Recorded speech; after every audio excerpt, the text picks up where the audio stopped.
You ever feel like a situation is just completely hopeless?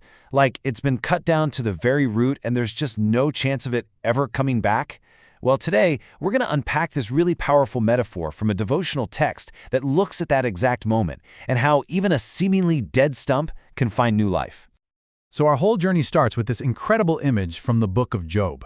And it's not just a nice thought, it's a flat-out declaration of potential. The source material we're looking at uses this very verse to build a whole framework for understanding resilience when it feels like all is lost. But of course, that begs the question. Okay, so let's start with this core image, a tree that's been chopped down, leaving just a stump. Now, according to the source, that stump is not the end of the story, not by a long shot.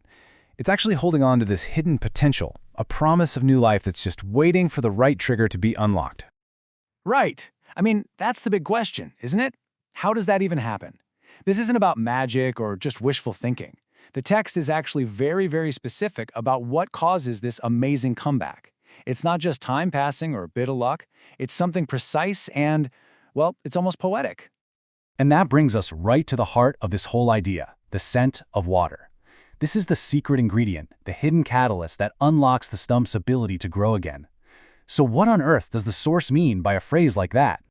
So get this. The crucial point here is that it's not a flood of water, it's the mere scent of it. Just the faint promise, that subtle hint that life-giving water is nearby, that's enough to trigger this profound response in the tree. And as you probably guessed, in this devotional, that's a really powerful metaphor. And boom, there it is. This is the central interpretation from our source. The scent of water is presented as a direct parallel to the Word of God. The whole idea is that just like a hint of water can bring a tree back to life, the Word can revive a situation that seems totally hopeless.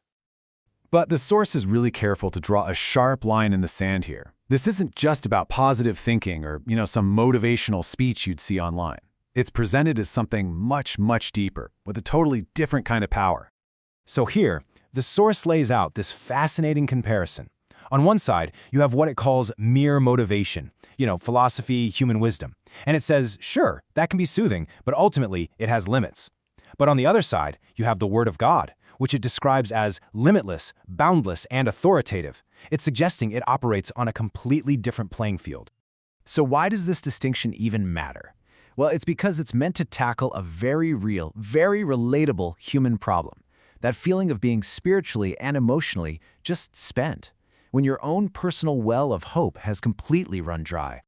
And wow, this verse just nails that feeling, doesn't it? The source text points us straight to this line from Proverbs. It's not just being disappointed, it's a kind of sickness of the heart that settles in when you've been waiting for a breakthrough for way, way too long. So what does that actually feel like in real life? Well, it's about those persistent issues that just won't go away. Your faith gets stretched thin, your hope gets worn down, and you hit that point where it honestly feels like nothing is ever going to change. This is that cut-down tree state the source is really talking about. Okay, so if that's the problem, what's the solution? The devotional doesn't just leave us with a cool metaphor. It proposes a very clear plan of action for how to apply this scent of water in our own lives. The source gives us this practical three-step framework. First, you got to identify that specific, lingering situation. Step 2, apply the word to it, and not just once, but continuously. And then, step 3, this very act of applying it over and over is what actually reinforces your faith. It's an active, persistent process. And the source uses this verse from Acts to show what the end result of all that continuous work is. The idea is that the word itself starts to grow in that situation, kind of like a seed, until it becomes so mighty that it prevails. It literally overcomes the circumstances. And this brings us to a super important point from the source. Faith isn't just some passive feeling you have. It's reinforced through the action of applying the word. It's that process of holding on to your belief, putting it to the test, and finding it holds up. And that, in turn, strengthens your conviction. To really drive this point home, the today's take-home part of the devotional gives us two amazing examples of what this kind of confidence looks like in action, from two very different people. So first, we come full circle right back to Job himself. Even in the middle of unimaginable suffering, he's the one who says this. He's the one who expresses confidence that even if he's cut down, that scent of water, that divine intervention, is enough to make him bud again. It's incredible. And the second example is Peter. Think about it. He's a professional fisherman. He's been working all night and caught absolutely nothing. All of his experience, all of his logic is screaming that it's useless. But he says, "Nevertheless at thy word." He makes a choice to act on the authority of the word over his own expertise and just lets down the net. So what's the common thread here? It's simple, but it's so profound.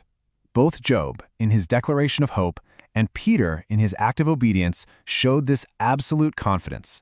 Not in their circumstances, not in their own abilities, but in the power and reliability of the word itself. And so, the source material leaves us with this one last, reflective question. It turns this whole metaphor back on us and asks us to think about it.